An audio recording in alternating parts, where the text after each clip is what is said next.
to the Point of Impact podcast with Rick McDaniel. Thanks for joining us today. Get ready to be inspired and motivated to live a high-impact life. Now, here's Rick. Welcome to the Point of Impact podcast. I'm Rick McDaniel, and it's once again, always, I say it always, it's great to have you with us.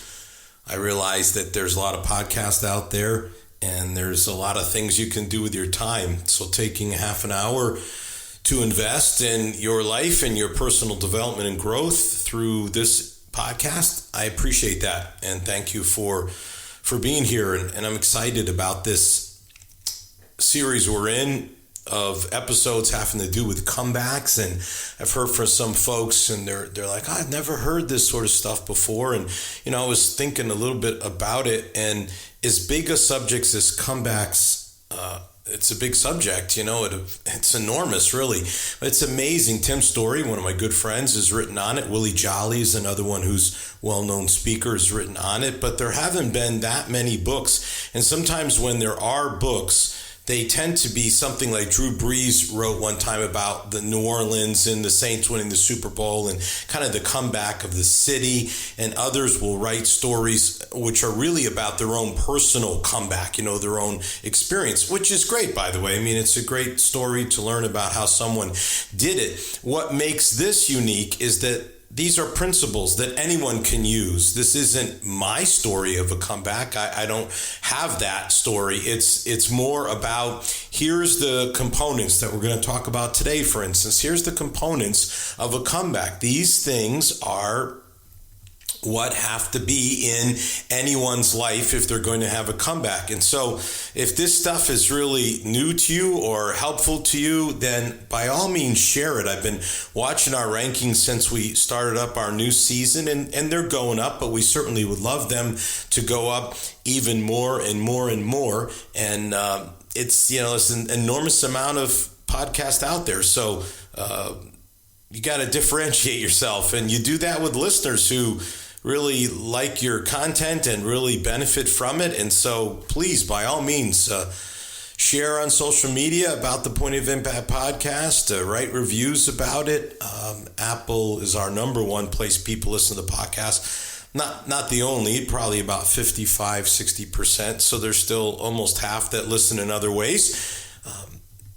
Reviews are great. Just ratings are great too. Someone says, well, this is 5-star. This may be worth my time. So I just would encourage you to do that and share the word. We certainly appreciate it. And for those of you that are coming upon this podcast, maybe for the first time, maybe like on the Pray app and you've come across it, which is new for us, fairly new, or maybe you're coming across it in another way, through another podcast provider, and maybe just because someone's told you about it or the topic is something that's of interest to you, I just want to tell you a little bit about myself, which the easiest way is just to go to rickmcdaniel.com.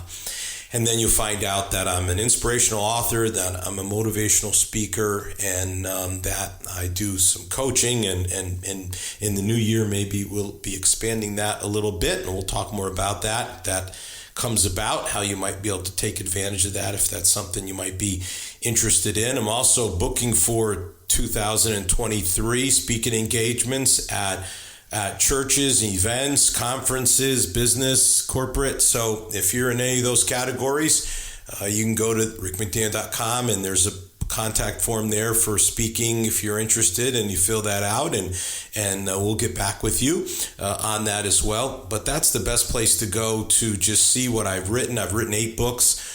My latest is called This is Living, Daily Inspiration to Live Your Faith. 100 daily inspirations, devotions, meditations, readings, whatever you want to call them.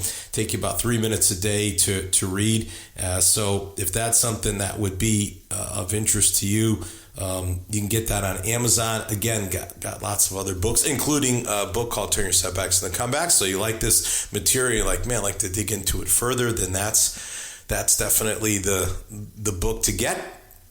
And lots of other information. I'm on the largest Bible app in the world with 4 reading plans. I'm on which is the YouVersion app. I'm on the largest prayer app in the world, which is called Pray, or pray.com and bible.com. Both of them are the same as the apps. You can listen to a daily show I have called Daily Devotions with Rick McDaniel. So if you want to do that, that's as something you could take advantage of. Well, all right, enough of that. Let's get jumping in here. Components of a setback, and or a comeback. Components of a comeback. Not look down on my notes, I see setbacks. The fact is that setbacks don't last. That you can have a comeback. That God specializes in do-overs and start-overs, in new beginnings, in comebacks. Absolutely possible for your life. Whatever the setback, you can have a comeback. You don't have to take a step back. You can move forward into a comeback, and it's just as possible. It is real. It can be done. I'm showing you how in these episodes. It's not mystical. It's not magical. Yes, you can have a comeback. That's absolutely possible. And we're going to talk about specifics, like relationships, finances, health, all those things. We'll get into all the specific comebacks. But right now, we're just trying to lay the foundation of here's things that you have to have. Last week talked about steps, and today talking about components. Your comeback's possible, but certain key components must exist in your life. And when they do, you can have a comeback. So you have to do your part. Will you do what you can do? And here's the first thing. Restore your confidence. You have to choose to be confident. Your confidence always takes a big hit when you have a setback. You lose your job, it shakes you. Your spouse walks out the door, it rocks you. Setbacks have a way of affecting your confidence like nothing else. I remember one setback that I had, and one of the biggest ones in my life, and I was amazed because I've always kind of depended on my confidence and always had it, and man, it was so shaken that you start to doubt yourself. Confidence is the expectation that you will succeed. It's the power that propels you into a comeback. You have to restore your confidence, your courage, your edge. People who make comebacks are people who restore their confidence. And that's what you have to understand. Now, you say, well, where do I start? And I think where you start is the fact that, God is wanting you to have a comeback. That's the message of the gospel. It's not about defeat. It's about victory. It's not about death. It's about resurrection. So you just have to understand, God has a plan for your life, and it does not involve setback to setback. It involves comebacks. So you just really believe, you start with that belief, God is for me, and then who can be against me, as the Bible says. Confidence helps you to then be able to take advantage of new opportunities. And this is so crucial. Comebacks always come with new opportunities. People who stay in a setback and allow the setback to become a step back for them are people who watch opportunities go by without seizing them. They don't take advantage of opportunities. Why? Because they lack confidence. A lack of confidence keeps you from making the decisions you need to make. So your comeback will always be in part about opportunities and the decisions you make about those opportunities. Some people are so negatively impacted by their setbacks that they're paralyzed. They can't make new, better decisions. So you've got to be able to have the confidence and the belief that says, okay, I'm going to take advantage of new opportunities. And it's this new opportunity that is going to launch me out of this setback and into my comeback.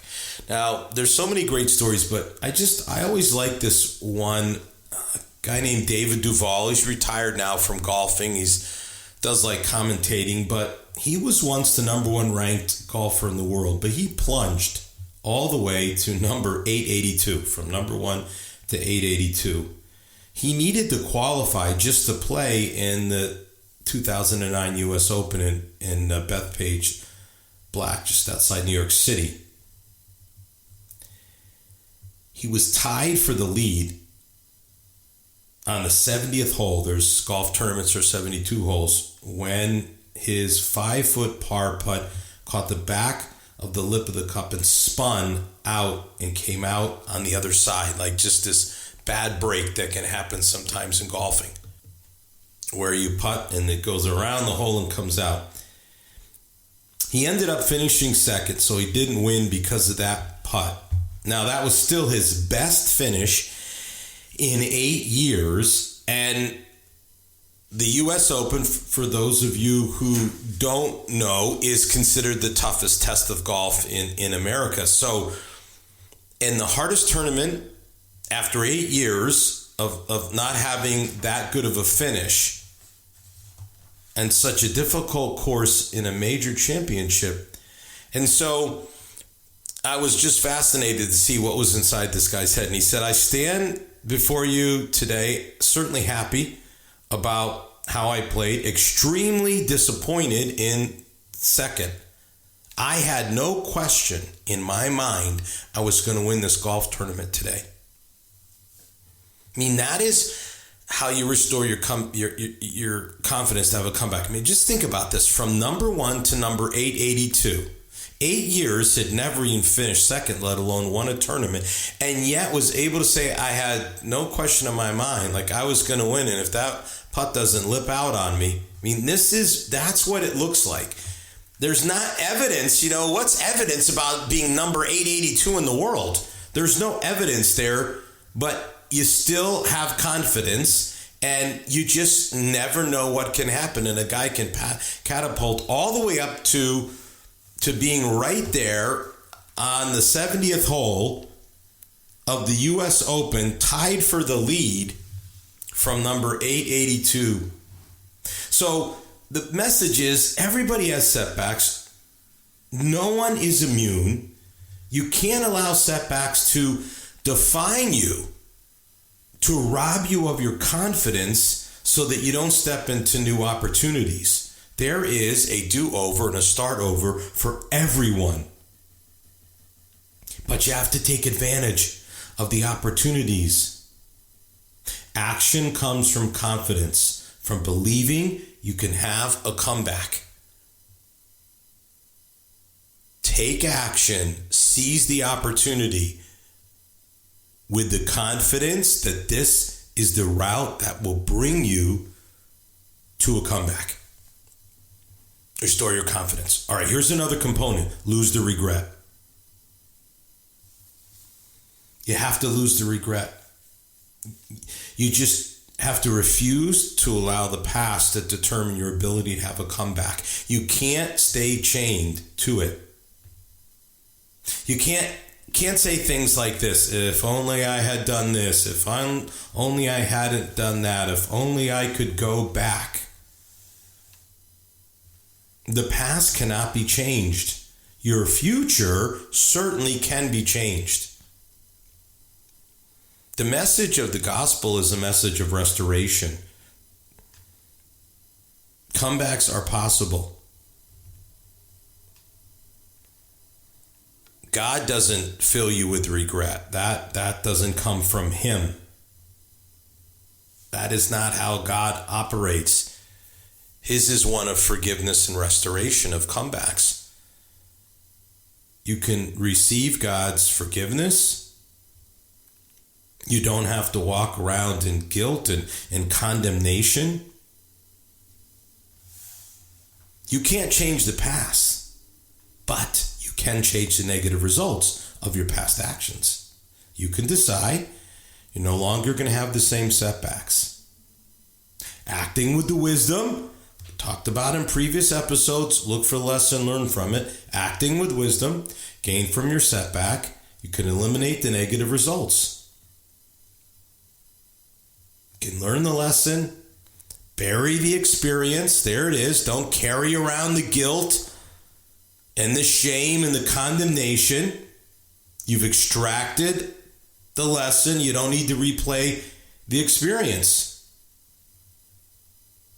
I was talking with someone about this not long ago, and I just was like, hey, learn the lesson. Don't need to rehash it. Just learn it. I don't need to let that disappointment and pain back into my life. Lose the regret. Lose it. Just say, bye-bye, regret. You're not going to be a part of my life anymore. It's not going to take up any more space inside your head. You can't make a comeback dragging around the past. Now listen, there are people, we all have them in our lives, that want to help us, not help us, but you'll see where I'm going, to, not forget. They don't want to let us forget, about the setback. It's not great, to have those people in your life, but this is what I can tell you, either they can respond to you saying, hey, that is in the past and I don't want to talk about it or hear about it anymore, or, you've got to get those people out of your life. I mean, I know that can be a hard thing to do. It's not easy, but if people keep talking about the past and the mistakes and the setback, they're going to hinder your comeback. You need to be around the kind of people who are positive. Those are the folks that you want to be around. Those are the kind of people that you want to surround yourself with. This is Albert Einstein. This isn't even somebody like in my field of, say, motivation, inspiration. This is Albert Einstein. Stay away from negative people. They have a problem for every solution. There you go. So sometimes you just got to say, you know what? I'm just not going to be a part of this anymore. These people have got to go because they're just making me dwell on the past and be filled with regret. And that's not the answer. The answer is lose the regret. All right, here's another component. Forward focus. You need a laser-like focus, and it needs to be in a forward direction. Where you focus, that's where you go. If you focus on the past, you focus on your setbacks, more setbacks. If you focus on the future and you focus on your comeback, you're going to have a comeback. You can get past the health challenge. You can get past the crushing loss. You can move past the relationship that broke apart. You can get past the financial hit. And you will do so by proceeding with new goals, with a new vision for a new future. Your forward focus won't allow you to stay in the setback position any longer. You have a forward focus. God's been doing incredible comebacks in people's lives for years and years and years and years and years. There was this couple that wanted to be missionaries to Africa. I mean, very noble, right? Desire, give up your life here in America and go serve in a very challenging area, especially years ago when they wanted to do it. But turned out the wife, in the process of being vetted for it, had some medical issues that just disqualified her from living in that kind of climate. This couple was just devastated. Their dream had died and they were stopped right in their tracks. And so the young man ended up taking over his father's side business. And the side business was he would make grape juice for communion for churches that didn't serve wine but served grape juice instead. He took that side business of his dad's and he built it into a huge company called Welch's grape juice, Welch's grape jelly, many other products. Huge success from this side thing that his dad was doing for communion for churches. Because of the wealth then that he generated, he was able to financially support all kinds of different missions to Africa. So even though they never got to go, they made an enormous difference through their giving. And as someone who's worked in the nonprofit world for a long time, I can tell you that you just can't do it without generous donors. Can't be done. And conversely, by the way, when you get the generous donation, it's amazing the things that can happen. It can be absolutely transformative, a gift that can be given. I live here in Richmond, Virginia, and the University of Richmond was a nice small little school that got an enormous, at the time, the largest gift ever given. It was $50 million from the Robbins family, like A.H. Robbins, the pharmaceutical company. And it just completely catapulted that university into just a whole nother level. And it changed the trajectory of what they could do with one gift. So you don't want to have excuses, spend time placing blame. You just want to be able to look forward. I always like this analogy because it's so simple, and we all know this. And it's funny because I'm going on a bike thing tomorrow, like a bike trip, so it's fresh in my mind. So, just get on a bike and just try balancing on the bike, just sitting on it. I've never been able to do it. But what happens when you start moving? You can balance it perfectly. When you're sitting on it, you're tilting, you have to put your legs, down on the ground to keep from falling over. Once you start moving forward, it's no problem balancing the bike anymore. Forward movement. Get on the bike, start moving forward. Don't sit there and struggle to balance. Get on the bike and move forward. Have a forward focus. Some of you know I come out of this sports world, so I love the athletic analogies. I mean, how many shots do you miss that you never take? 100%. 100%. You miss every shot that you don't take. You can't see results unless you make an attempt. If you shoot 50% in basketball, you'll have a long career playing basketball. How about baseball? Here we are in the baseball playoffs. What's sort of the gold standard for a good hitter in baseball? 300. What's that mean? 3 hits out of 10, which means how many times did you not get a hit? 7 out of 10. If you ever hit 400, you'd be an absolute rare air with just a handful in the history of baseball. If you got 4 hits out of 100, which still means you're missing the majority, right? Out of 10 at-bats, you're going to, quote-unquote, fail 6 times. Doesn't stop people from taking shots or getting up to the plate to get a hit. It's all about moving forward. You move forward in the direction of your comeback. If you don't, you're going to stay in the setback. It's really shocking how many people, just simple concept, they just don't move. Don't sit on that bike and keep falling to one side or the other. Get on the bike and start pedaling forward. Or to use another example, just put one foot in front of the other. Take the step, then take another step. Just take these steps that move you in the direction of your dream, in the direction of the opportunity. This is what leads to the comeback.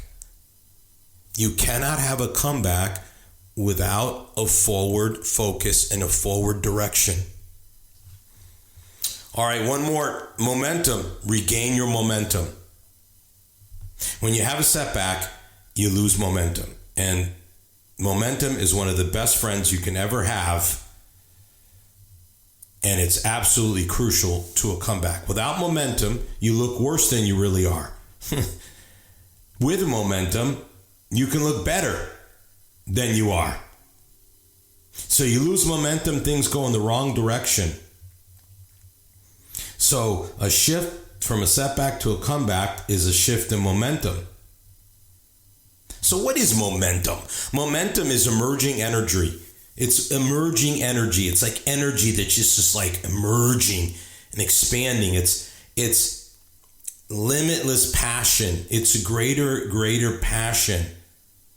And that fuels in a very positive way a comeback. What you need is to regain the momentum you once had. And that begins with change, concrete change. We talked about a couple episodes ago. If you didn't listen to that, if you're ready for a comeback, here's the first thing you have to do. And it builds through positive experiences. And this is how momentum works. You have a positive experience, and then you have another positive experience. And that gives you a little more momentum. That continues in a forward direction. And now you look up and, hey, guess what? You're moving down the path to your comeback. That's how it works. To a new start, a new beginning, a new future. So, if you're going to write it on a whiteboard, it's concrete change plus positive experiences plus clear direction equals momentum. So you start with the change and you start moving forward and you start having some positive experiences. And you keep moving in a clear direction, and you're gaining momentum, and momentum becomes your best friend. And no one has ever had a comeback without momentum. And once you get momentum in your business, in your job, in your marriage, in your family, in your health, it is amazing how it fuels your comeback. It makes it easier. It's almost magical how it can empower you. Like you just feel like, wow, things are not so hard. Pieces are falling into place. It's easier to eat better and exercise. It's easier to get along with my spouse and enjoy our relationship. It's easier to create wealth. It's easier. Because you are on that wave of momentum. You do the things you're supposed to do.